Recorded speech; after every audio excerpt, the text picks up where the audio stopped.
నమస్తే అండి, నా పేరు స్నేక్ క్యాచర్ వర్మ అండి. నాకు ముమ్మడివారం ఇక్కడ తాతారావు గారి కాలనీలో పాము ఉందని నాకు సమాచారం అందించారండి. సమాచారం మేరకు ఇక్కడికి వచ్చి రావటం జరిగిన వెంటనే ఒక అరుగు మీద చెప్పులు ఉన్నాయండి. చెప్పుల కోసం చెప్పులు వెనకాలైతే పాము ఉందండి. ఈ వేసవకాలం కూడా ఈ పాములన్నీ కూడా ఎక్కువ వేడి తాపానికి చల్లదనం ఉన్న ప్రదేశాలకు ఎక్కువ పాములన్నీ కూడా ఎక్కువ రావటం జరుగుతుందండి. ప్రజలందరూ కూడా ఈ పాముల బట్టలు, ఎందుకంటే ఇప్పుడు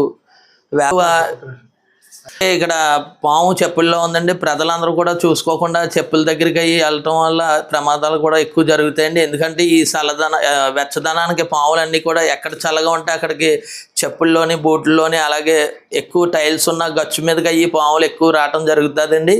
ఎక్కువ పాములన్నీ కూడా ఈ వేసవకాలం నైట్ పూట ఎక్కువ తిరుగుతాయి. ప్రజలందరూ కూడా, పిల్లలు కూడా ఈ పాముల బట్టలు చాలా అప్రమత్తంగా ఉండాలి. ఎందుకంటే వేసవికి వేడిదనానికి తలుపులు అయ్యి ఎక్కువ తీసేయటం వల్ల పాములన్నీ కూడా ఈ తూముల్లోంచి తలుపుల్లోంచి కూడా ఇళ్లలోకి ఎక్కువ చొరబడే అవకాశం ఎక్కువ ఉంది. అలాగే ఇటీవల ఒక మహిళ కూడా 32 సంవత్సరాలు ఉన్న మహిళ కూడా రక్తపింజర కాటుకి మృతి చెందిందండి.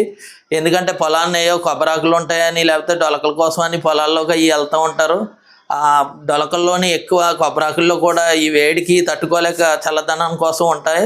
దానివల్ల ఆవిడని కట్టడం వల్ల కూడా మృతి చెందింది. ప్రజలు అలాగే పొలం పనులు చేసుకునే వాళ్ళందరికీ కూడా పాముల బట్టలు చాలా అప్రమత్తంగా ఉండాలని కోరుతున్నాం.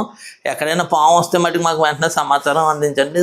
అలాగే ఎవరినైనా నైట్ టైం కానీ ఎక్కడైనా పాము కరిసిన వెంటనే ముందు ఆ పాము కరిసిన వాళ్ళు ఎవరు కూడా భయపడకుండా దగ్గరలో ఉన్న ప్రభుత్వ హాస్పిటల్కి వెళ్ళి వెంటనే అక్కడ ట్రీట్మెంట్ చేయించుకోండి. ఎందుకంటే పాము కరిచిన వల్ల ఎక్కువ భయపడి టెన్షన్ వల్లే చనిపోవటం జరుగుద్దండి. ఎందుకంటే భయం పెట్టేసుకుని ఎక్కువ హార్ట్ ఆగిపోవటం జరుగుద్ది.